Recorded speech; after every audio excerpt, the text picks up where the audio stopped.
ni umukristo uhora yisuzuma agahora yipi. Umukristo usoma ijambo kamedita ku ijambo akongera agasenga ariko yumvishe ko Yesu aje. Ntekereza ko mu byo bw'itorero ni ikintu cyiza, biradusaba gukora cyane no gushiramo imbaraga no kwagura yewe media ikaba nziza.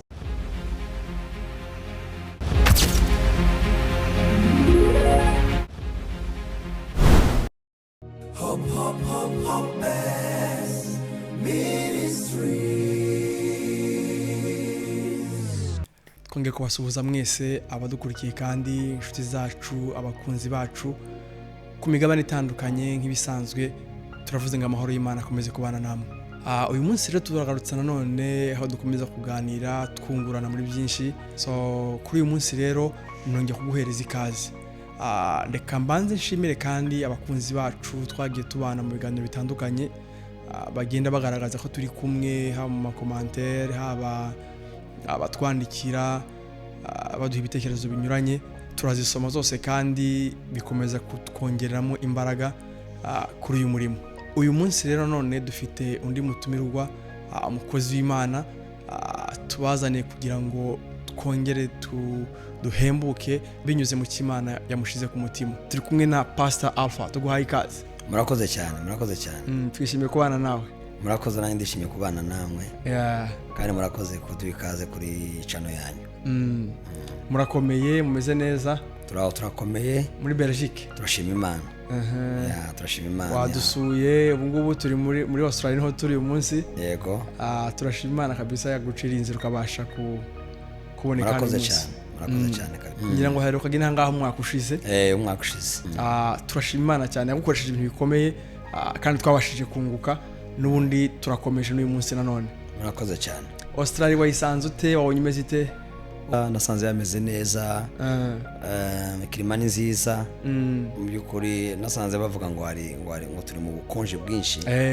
Ariko ugereranyije n'iwacu, ndavuga mu bubiri gaho ntuye, iyo turi mu bukonje buba buremereye cyane. Abari bukonje ubu uri kumva ari ibisanzwe. Ndumva rwose nagenda nambaye agatishati gusa. Ariko ukabona ba hano bagabanga ubukonje ni bwinshi. Twako nakantu rero kashimishije cyane kubona klima yaho. Bafite klima nziza cyane. Ntabwo utandukanye cyane muri Afrika, hano bimeze neza cyane rwose. Akenshi hano kuri Hope Based Ministries turebera hamwe ibintu bigarura icyizere mu buzima bw'umwana w'umuntu, byabasha kugarura ihumure mu mibereho y'abakristo. Tureba mu mpande zitandukanye z'ubuzima n'imibereho y'ikiremwa muntu. Insanganyamatsiko yacu uyu munsi rero turaza kuganira ku ubuzima bw'umukristo nyakuri cyangwa se umukristo muzima bwakabaye bumeze bute. Ese utekereza gute ibi bintu? Hari igihe umukristo dusanga cyangwa se abo twita abakristo, usanga umuntu yitabira amateraniro, ugasanga akora imirimo myiza, ni inyangamugayo muri sosiyete, tukamufata rwose nk'umukristo kandi koko ari nako bigaragara. We ku ruhande rwawe utekereza ni gute umuntu yakabaye asabana n'Imana mu buryo bwihariye birenze ibyo? Murakoze cyane. Imana ibamugisha. Mbere na mbere numva nabanza kubashimira ko kiganiro nk'iki cyiza mwatekereje cy'iyobokamana kuri YouTube channel yanyu. Mu by'ukuri ni ikintu kisobanura ibintu byinshi, kandi ntekereza ko n'abandi bakozi b'Imana benshi bazajya bashimira ko ni platform nziza yo kwamamaza ubutumwa bw'Imana, ubutumwa bwa Kristo, abantu bakabumenya. Ikibazo warumbaje ni cyiza cyane, kwitabira amateraniro nk'umukristo, ukaba watanga za 10, ibyo ni byiza cyane. Kandi ni ko umukristo wese yagombye kubaho. Nabyo biranga umuntu umaze gusobanukirwa, kumenya uru rugendo rwo kuja mu ijuru turimo. Warakiriye umwami n'umukiza, warabitahuye neza, ugomba gutekereza ku materaniro, guterana kwera. Cyo ni ikintu cyiza cyane, kandi ukaba uzirikana ko nanone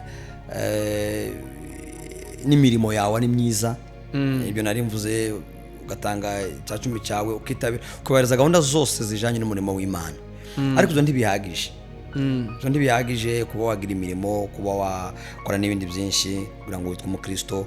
Ariko nanone hagomba kwiyongeraho ikintu cyitwa guhora wisuzuma. Umukristo muzima ni umuntu uhora yisuzuma. kuko ushobora kwitabira amateraniro buri cyumweru ariko ugapungukirwa ukagabanukirwa ukagabanukirwa kuko tuba mu buzima butandukanye ariko umukristo muzima uko nje mbyumva ni umukristo uhora yisuzuma agahora yipima akareba ese ko bwije uyu munsi icyumweru ko kigeze ko kirangiye bimeze gute ntantu naba narasitaye ntantu naba narakoze bibi ntantu naba ntameze neza ugahora wicekinga ukareba uwo ni umukristo kuko uba ufite Yesu abakureba Yesu abakureba mbere ko duterana mbere ko dukora ibindi byose umukristo muzima igisubizo naguha ni umuntu uhora ashishikajwe no kwisuzuma akisuzuma na Paulo yarabivuze yabwiye abakorinto ngo ni mwisuzuma muhore mwisuzuma mwireba so ndekereza ko ari cyo nabivugaho bikanye ikibazo warumbajije gishamikiyemo byinshi mu yisuzumye buriya nibaza ko ashobora kubona byinshi agomba gukosora iyo bavuze ngo umuntu arasenga asoma bibiliya ko bigomba akabiha umwanya akabyitaho ese ubyumva gute ni ibintu bisanzwe gusa umva bifite uwuhe mwanya mu mibereho y'umukristo yego urakoze cyane mu mibereho y'umukristo icyo ni ibintu bibiri bikomeye umukristo usoma ijambo agafata umwanya w'ijambo y'Imana akamedita ku ijambo akongera agasenga donc mu buryo bugaragara uwo aba ari umukristo umaze gukomera ashobora no kubitangira ariko finally agakomera cyane iyo niyo nzira cyane akomera ngo abantu benshi cyane iyo niyo nzira twasigiwe tugomba gukoresha umukristo ufite umwete w'ijambo ndavuga ukunda ijambo gusoma ijambo akabikora umukristo ukunda gusenga ava nk'umukristo ukomeye ukomeye cyane ukomeye kandi muzima ushitse uba umaze warariye ibiryo bikomeye ukirinda nubwo wasomye ijambo ry'Imana ariko ibishuko birahari satani wibuke tumutsindisha ijambo iyo dufite ijambo satani turamutsinda none iyo dusenze tuba abanyembaraga tubaho mu buzima ubukristo ni ikintu gikomeye bidusaba kubungabunga tukigengesera tukaburinda ukaburinda ariko ibintu bibiri bikomeye ku mukristo ni ikintu cyitwa ijambo ni ikintu cyitwa gusenga ngo byakaba ari ibintu biza imbere mu buzima bw'umukristo nibyo bintu bigomba kuyobora umukristo wese ahava akaje ijambo fata umwanya wo gusoma ijambo ukumva icyo ijambo rikubwira ugafata umwanya wo gusenga byanga byakunda utegazwa gukomera mu muryango muri sosiyete mu nshuti ku mashuri ku banyeshuri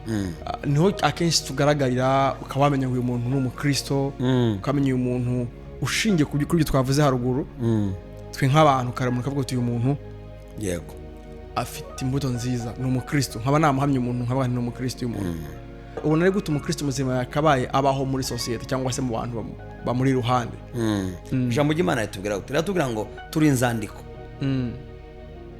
zisomwa n'abantu bose yego ntabwo wagenda uvuga ngo tresoro ngo ugenda uvuga ngo ndi umukristo kuko nimba mukorana n'abantu muri kampani tuzobabwira ngo kujya mwamukorana ngo ndi umukristo cyangwa nugenda muri shop ngo uvuga ngo ndi umukristo cyangwa ngo nugenda ahantu uri mu kazi kawe ka buri munsi uvuga ngo ndi umukristo oya tibabivuga ntago bibwira abantu ngo umubwira abantu ariko iyo uri umukristo abantu muri kumwe barakwitegereza baza bakureba ingendo yawe imvugo yawe uko ubanye n'abandi uko ukora imigendere yawe ya buri munsi yerekana ko uri umukristo yerekana ko uri umukristo muzima ni nayo mpamvu uzasanga ijambo ry'Imana rikavuga ngo tuzamamenyera ngo tuzamenyera ku mbuto zabo bera ubuzima bwawe wabayemo bwa buri munsi ntibisaba ngo buvuge ariko abantu babikubonamo kuri umukristo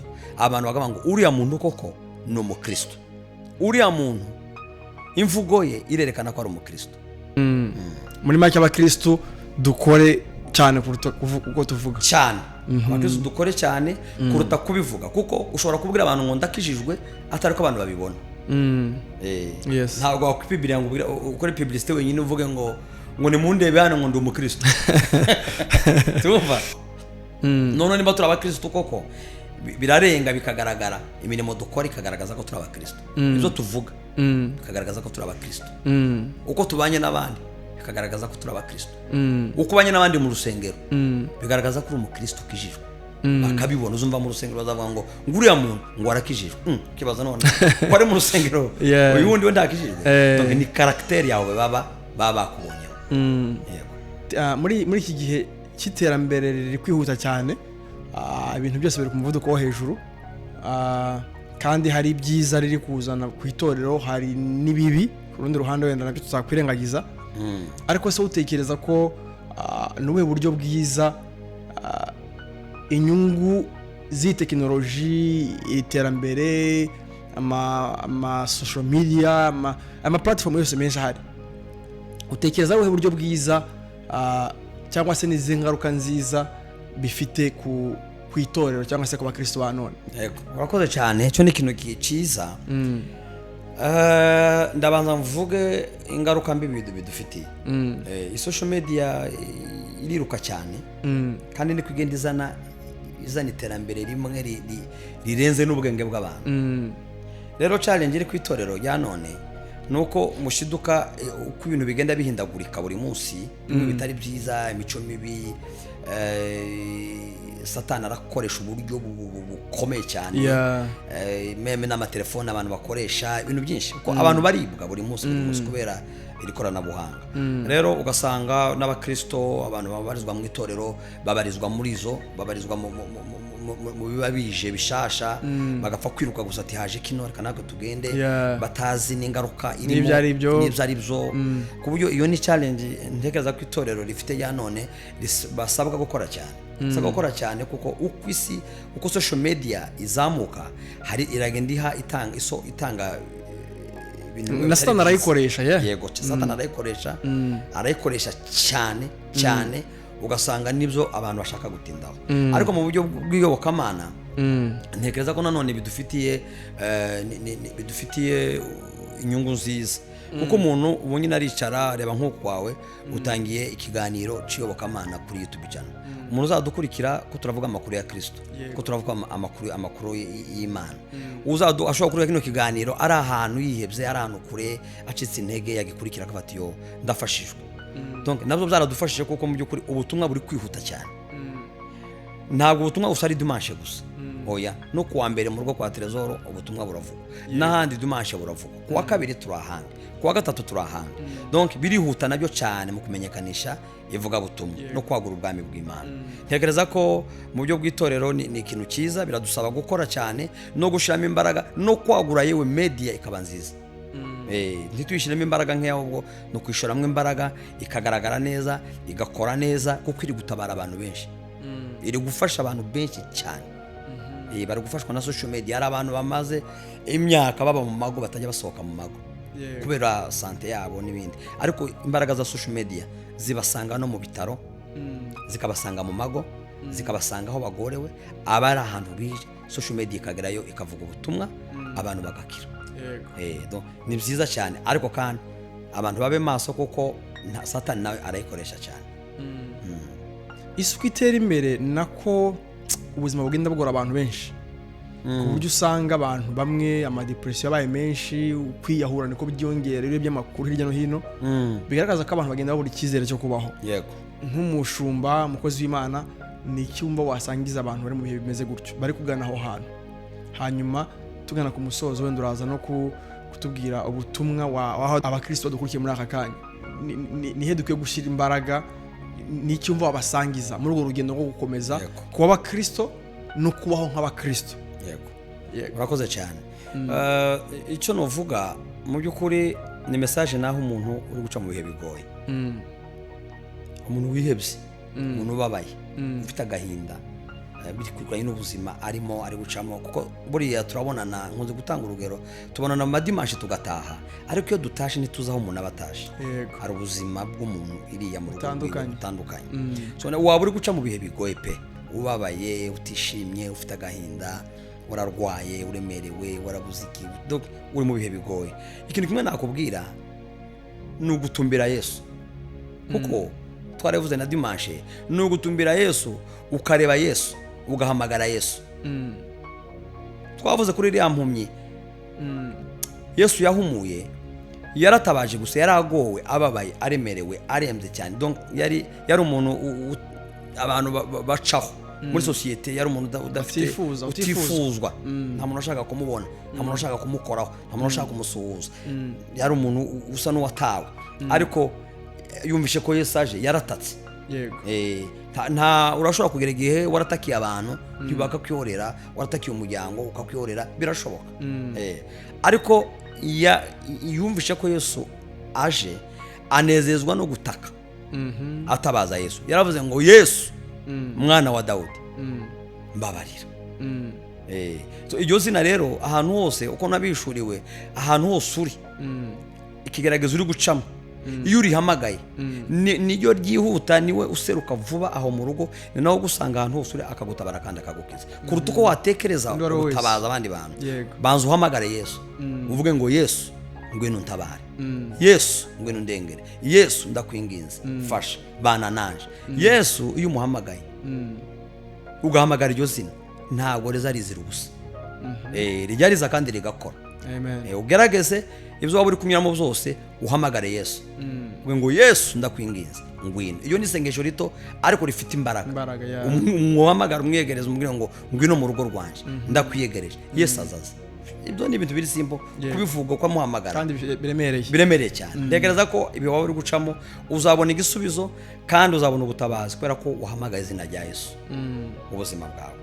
Hanyuma ikindi wari uvuze, warumbajije ngo ubutumwa naho abantu, ubutumwa naho abantu ni bubiri. Ubutumwa bwa mbere nakangurira abantu nanone kuyoboka inzira y'Imana. Abantu baje hanze, abaje Australia, abaje mu Burayi, abagiye muri Amerika, abantu babaye busy. Abantu baraba busy bakibagirwa umurimo w'Imana. Akumva ko azaba muri company amasaha 28, azaba muri company amasaha 13, 15. Uri gutakaza ikintu gikomeye. Gukora ni byiza, ukabona amafaranga, ariko hari ikintu uri guta gikomeye kandi kiremereye ku buzima bwawe. Fata umwanya igihe cyose uvuye mu kazi, nushaka kuba waraye mu kazi, ariko nubuzuka mbere yo kugenda mu kazi, fata umwanya utekereze ku murimo w'Imana. Urebe ijambo rito, usome ijambo, nurangiza uritekerezeho, uvuga ati Imana ndagushimiye ko nabonye n'imbaraga zo kurara mu kazi, ngasubiyemo, wongera undinde, dimanche uze guterana, bizagenda bigufasha kandi bikubake. Icyo ni kimwe. Ikindi, nugera mu rugo, abantu bongere bagaruke mu mago yabo. Niyo message natanga ya nyuma, bagaruke mu mago yabo, bareme igicaniro mu mago. Ntibabe bize gusa mu tuzi, ntibabe bize gusa mu makampani, ntibabe bize gusa ngo bagiye ongera mugaruke, mugere mu rugo, mufate umwanya mu rugo, muganire ku ijambo ry'Imana iminota mike, nimurangiza musenge, mwiragize Imana. Ntushaka mwe mugiye mu kazi, umugabo n'umugore, ubwira umugore ngo ugira akazi keza, kadusenga Imana iturinde mu kazi. Ta bantu se bagenda mu makampani bagakora ama accident cyane, akagera ntagaruke. Wayi muja mu kazi nijoro mudasenze, mudaseze, umugore agusengera ugende, umugabo asengere umugore agende. Nibagarura igicaniro mu rugo, abantu bongere bafata umwanya wo gusenga mu rugo, bahure nk'umuryango, basenge mu rugo nk'umuryango, basengera abana mbere ko bajyama, basengera nabo mbere ko baje mu kazi. Urugo ruzongera ruremeke, rukomere. Ibyo bizatuma imiryango yacu ikomera, kandi imiryango yacu nikomera n'itorero rizakomera. Ariko ntabwo twagira church ikomeye mu imiryango idakomeye. True. Ndegeza ko ariko niko kuri. Reka tugushimire rero ko umwanya wabashije gutanga, dushime n'Imana ibashije kuduhereza kuturemera no mwanya kugira ngo tubashe kuganira amagambo. Ndizera neza ko ni ku ijambo ry'Imana rivuga ngo ijambo ry'Imana ntabwo ubutumwa bwiza ntibuvugira ubusa. So ndizera hari uwo ijambo riziye kandi hari uribasha gukoraho, kuko twe nta bushobozi dufite bwo guhindura abantu, ariko Imana buriya nizi intego ya buri jambo ryose tuvuga. Reka dushimire nabo twabanye kuva ku ntangiriro y'ikiganiro kugeza kuri uyu munota, naho butaha. Turabakunda cyane. Shalom.